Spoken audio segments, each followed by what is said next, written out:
Hello mga kapatid, magandang araw po at kumusta po kayo?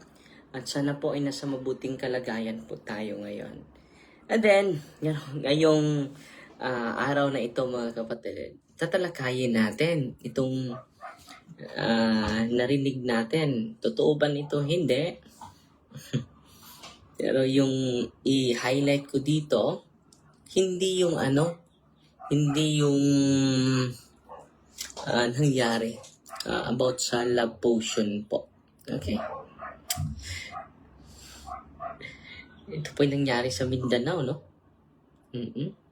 Nakita ko itong mga picture na ito. And then, tatalakayin natin. So, ano yung dapat natin gawin kung tayo ay mabiktima nito? Meron tayong mga biktima ng mga gayuma na lumapit sa ating office, mga kapatid. Totoo po ba yung gayuma? No? So, alas 11 yung ating promise na mag-live.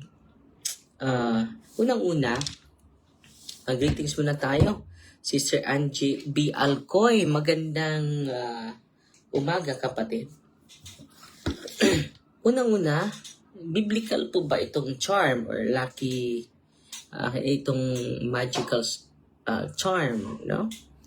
Or kayuma, no? Tingnan natin ang banal na kasulatan, mga kapatid. Proverbs chapter 17 verse 8. Ito yung nakasulat, mga kapatid. A bribe is like a magic stone in the eyes of the one who gives it. Whenever he turns, he prospers. So, merong magic stone. Like a magic stone in the eyes of the one who gives it. Whenever he turns, he prospers. Pero dito sa isang tingnan natin.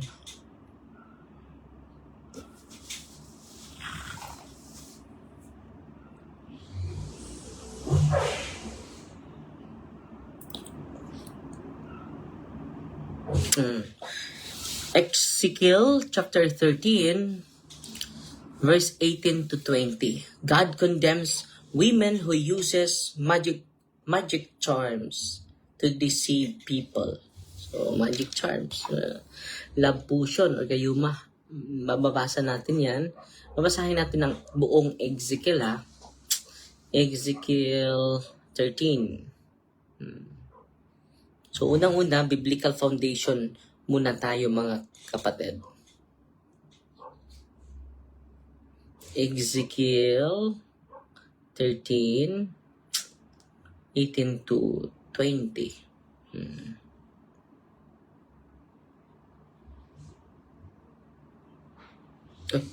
Ano ba ito? English, no? Ezekiel 13, 18 to 20. English version. Ano ba ito? Hindi mo Espanyol. Okay, mga kapatid.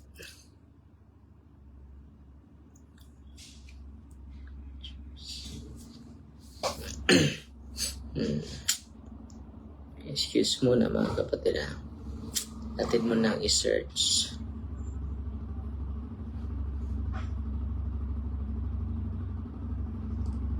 Ezekiel.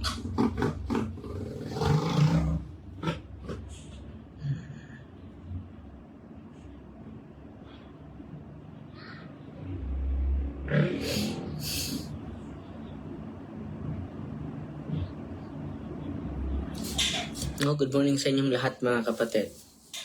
At sabihin mo, ganito ang sabi ng Panginoong Diyos sa aba ng mga babaeng nagsisigawa ng mga unan na ukol sa lahat ng siko at nagsisigawa ng mga lambong na ukol sa ulo ng bawat lalaki upang manghuli ng mga kaluluwa, manghuli baga kayo ng kaluluwa ng aking bayan at ililigtas ang mga kaluluwa para sa inyo at inyong nilapastangan ako sa gitna ng aking bayan dahil sa ilang dagkot na sibada at dahil sa putol-putol na tinapay upang inyong patayin ang mga kaluluwang hindi mararapat mamatay at upang inyong buhayin ang mga kaluluwang hindi marapat mabuhay sa inyong pagbubulaan sa aking bayan na nakikinig sa mga kasinungalingan.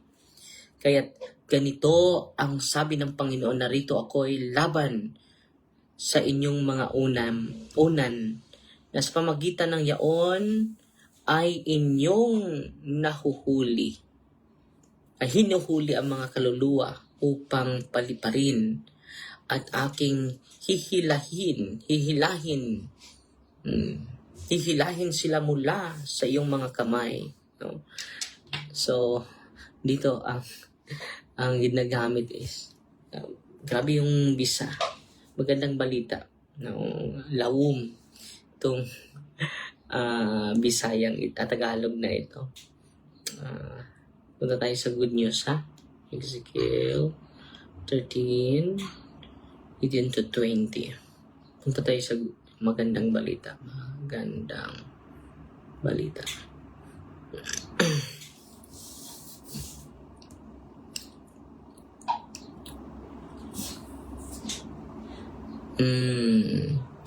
Sabihin mo, ito ang ipinasabi ng Panginoong Yahweh. Magic charm, no? Panginoong Yahweh, sawimpalad kayo, kayong mga babaeng gumagawa ng mga talisman upang bitagin ang mga tao. Iniinsulto ba ninyo ako sa pamagitan ng paghuli sa buhay ng aking bayan? Habang iniligtas naman ninyo ang sarili ninyong buhay, nilapastangan ninyo ako sa harap ng aking bayan para lamang sa ilang dakot na sibada at piraso na tinapay. Pinapatay ninyo ang mga taong hindi naman dapat mamatay at iniligtas ang mga taong hindi dapat mabuhay. Nilililang ninyo ang aking bayan sa pamagitan ng kasinungalingan. Kaya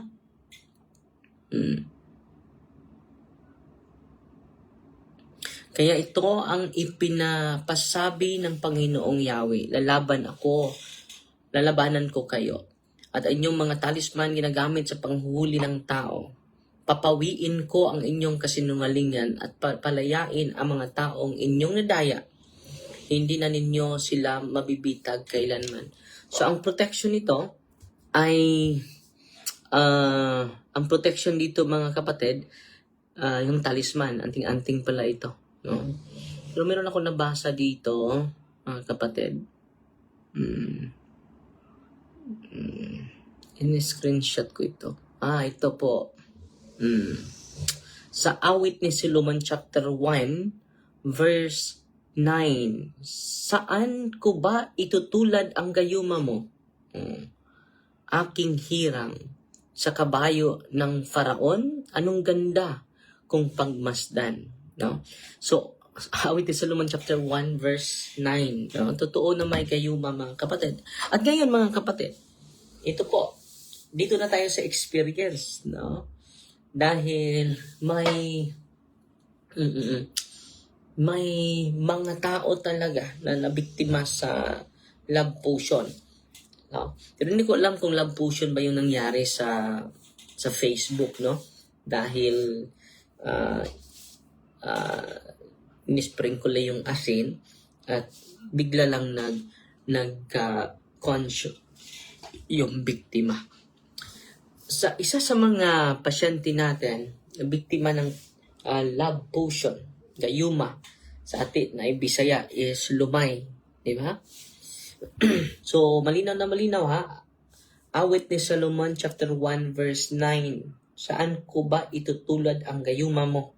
So, totoo na may gayuma mga kapatid. Awit chapter 1 verse 9. Ito ang pinaka malapit sa ating diskusyon ngayon, no? Mm-mm.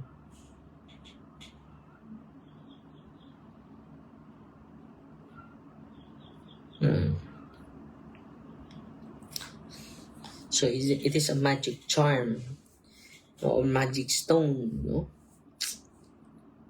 Sa Micah chapter 5 verse 12, meron pa din, I will destroy the magic charms you use and leave you without any fortune tellers.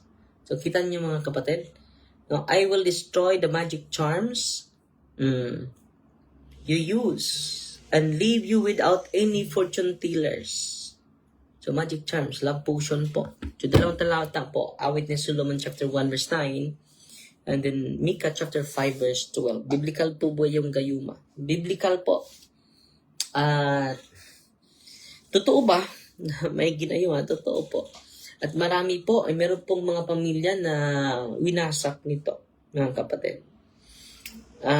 For example, mga kapatid, meron akong pasyente na lumapit sa ating office at kinausap natin, ini-interview natin. Ano nangyari, mga kapatid?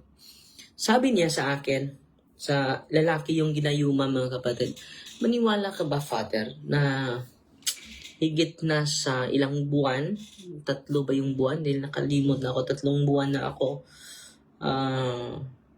pabalik-balik yung sakit ko every 6 p.m. Father. Just imagine na, every day, every 6 p.m. Father, no? Bigla lang sasakit yung ulo ko. At sasakit yung ulo ko, and then after that, mga kapatid, yung pangalan ng babae, example, Marites, ang pangalan ng babae ang laging binibigkas sa kanya every 6 p.m. po. 2 yung kasintahan niya, no? Meron siyang kasintahan sa kanilang lugar, at then seaman siya nag-apprentice na siya doon sa Manila, at meron siyang meron siyang pangalawang nobya, mga kapatid. At nung natapos na siya doon, umuwi siya. Pag uwi niya, mga kapatid, ano nangyari? Every 6 p.m. po, yung pangalan ng babaeng taga Manila ang kanyang mabigkas. Example, Marites. Lagi niyang binibigkas sa kanyang bibig yung pangalan ng babaeng ito, Marites. Yun. And then, sasakit bigla yung ulo niya. At anong nangyari, mga kapatid? Sinabihan niya yung nobya niya, tawagin mo si Marites. Ang sakit ng ulo ko. No? Bakit ba? Nalilito sila. Sino ba yan si Marites? Nag-aaway sila. And then yung inaamin na niya, nagkasala siya sa kanyang nobya, patawad po. And then magsisisi na talaga, magbabago na ako sa buhay ko, wag mo lang ako iiwan. So patuloy-tuloy na bigas na yung pangalan ni Marites. Marites. Ganoon. And then, grabe yung sakit, yung kanyang ulo. Every 6 p.m. po. Every 6 p.m. lang. And then, pumupunta na sila sa iba't ibang albularyo. 3 na po yung albularyong nilapitan nila. At alam nyo, kung dadalhin siya sa kanyang nobya sa pagsamba, sasabihin ng yung kanyang nobyo na dito lang ko sa labas ng simbahan. Dahil ang init sa loob, mainit. O dito lang ako. Ang init, hindi ako papasok sa loob ng simbahan. Yung buong katawan ko parang sinunog. Parang sinunog. Yun ang nangyari, mga kapatid. At pumunta sila sa mga albularyo. May isang albularyo nagsasabi na hindi ko kaya. Ang tindi ng nagtira sa'yo. Ito yung misteryo, mga kapatid. Dahil kung tawagan nila sa oras ng alas 6, bigla lang sasakit yung ulo niya. Hindi ang sarap ipantog sa ulo, sa dingding. Dahil sa sobrang sakit, mga kapatid. So, nangyari mga kapatid, tinawagan nila yung babaeng yun, si Marites. Pagtawag nila mga kapatid, pagrinig agad niya sa kanyang boses, sa boses ni Marites, lahat ng sakit niya sa ulo, mawawala talaga. So araw-araw po siyang tumatawag ni Marites.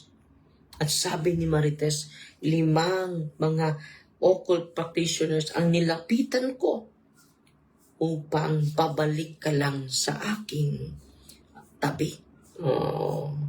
Upang babalik ka lang sa aking tabi. Grabe, no? Inaamin ng babae na si Marites na ginayuma siya.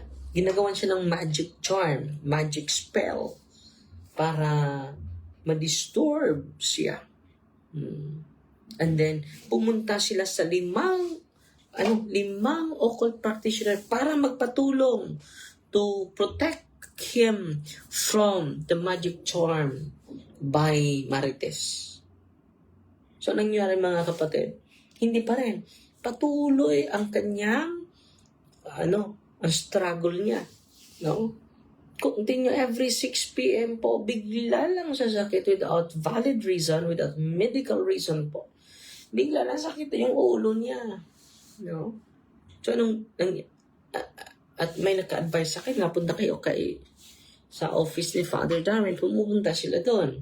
At doon na-interview, alam nyo, isa sa mga solusyon nila, para hindi na siya tatawag sa babae ni Marites, ni-record nila yung boses ni Marites. Ni-record nila yung boses ni Marites. And then, sa 6 p.m., sasakit na yung ulo niya. Every 6 p.m. lang sasakit. Hindi sasakit sa alas 7, hindi sasakit sa alas 12, hindi sasakit sa alas 3. Bigla lang sasakit yung ulo niya, mga kapatid. So, anong nangyari mga kapatid? Grabe yung sakit ng ulo niya. So, nirecord niya. Parang hindi na siya tatawag kay Marites. Nirecord niya yung boses ni Marites. Yung pag-record mga kapatid, i-replay niya every 6 p.m. Mawala yung kanyang sakit. No? Hindi niya maintindihan yung sakit. Pupunta lang sa doktor, normal din. Wala namang sakit yung kanyang ulo. So, ano nangyari mga kapatid? Every 6 p.m., i-replay niya yung boses ni Marites. Ano nangyari mga kapatid? So, pumunta na sila sa mga albularyo, and then lumapit sila sa office. Tinanong ko na, kapatid, biniverify ko sa kanyang kasintahan, totoo po ba ito? Sinasabi ng nobyo mo? So, totoo yan, Father. Nabiktima yan sa gayuma. Nabiktima yan sa lumay. And then, dahil verify na nila yung kanyang karamdaman for 3 months or 2 months. At anong ina-advise ko sa kanila, binibigyan ko sila ng katekism, huwag pumunta sa mga occultista dahil hindi po yan kalooban ng Panginoon. So, anong nangyari mga kapatid? Pinakonfess ko yung lalaki, the anointing of the sick, and then deliverance. Why nag-deliverance kami mga kapatid?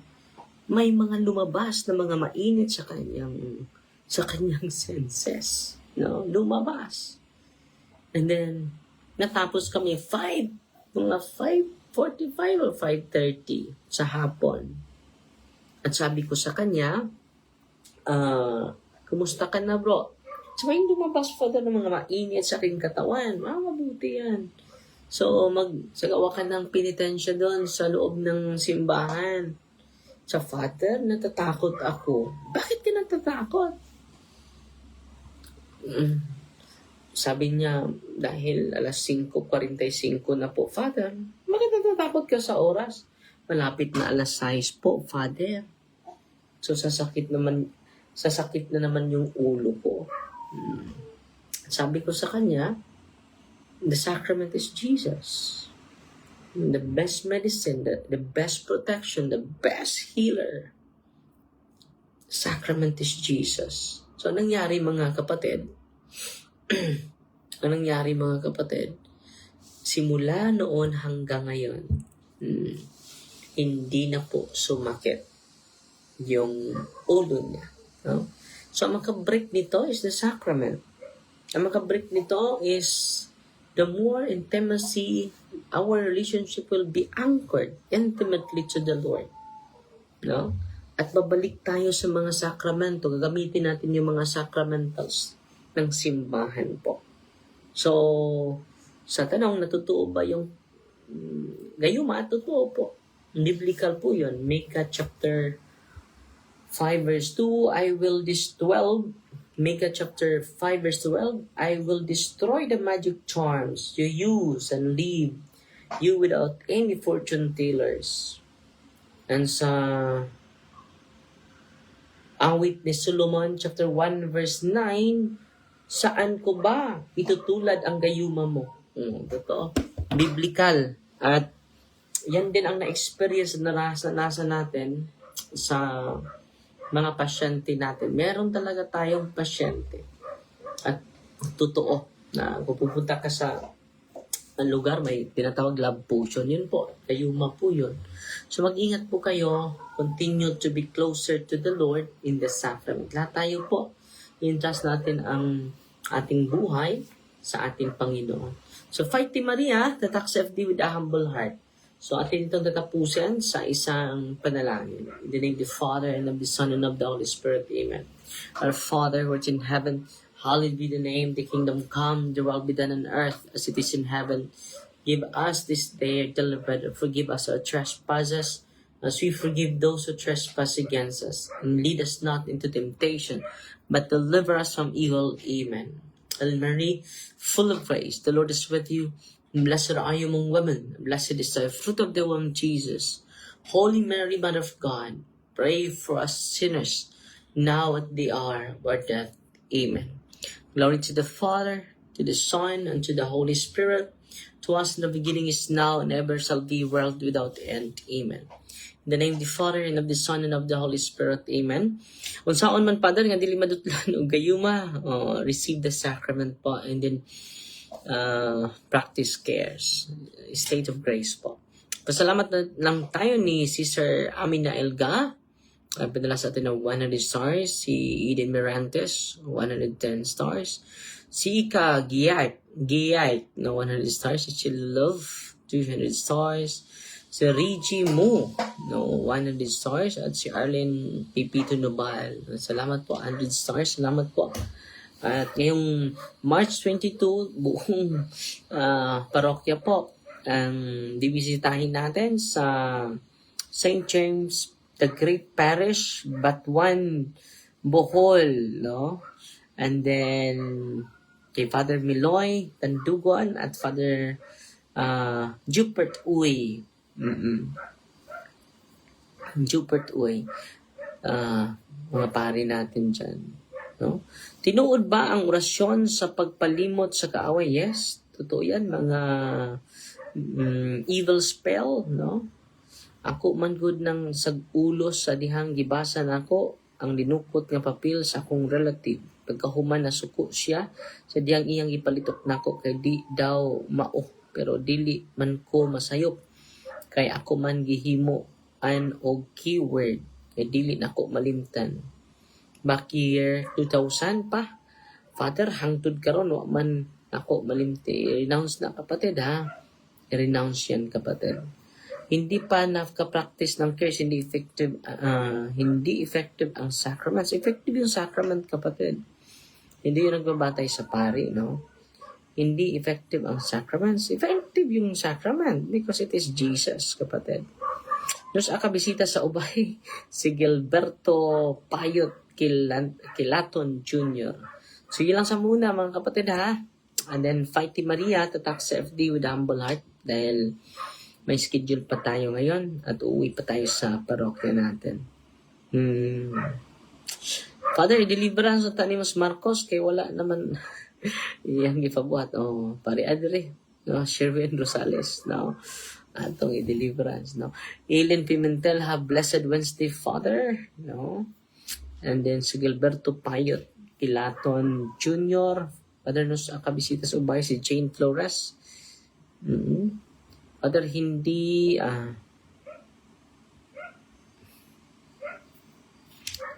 ang blessing po every Thursday po. Thursday, Friday, Saturday, Sunday po. 1 p.m. 1 to 2 p.m. po. At si Juna Rosel Floreda, Amen Father. Okay Father, salamat kailan live ulit. Every Thursday, Friday, Saturday, Sunday po. 1 to 2 p.m. po. Let Aba Rico Kalunsag. God bless you always, Father. Father, may mo to, sige ko paminaw, ni mo musamot man ko kabungol, Father. So, si Wilma Ligutom. Kano sa ka makaari sa Pardo? Inaot mo dayon na soon si Arlene Diaz. Wala pa yung schedule. Kapatid, dahil magpo-focus pa tayo sa ating magpupukas po tayo sa ministry dito sa Diocese of Tagbilaran po. So, fight Team Maria at Tax FD with a humble heart po. God bless.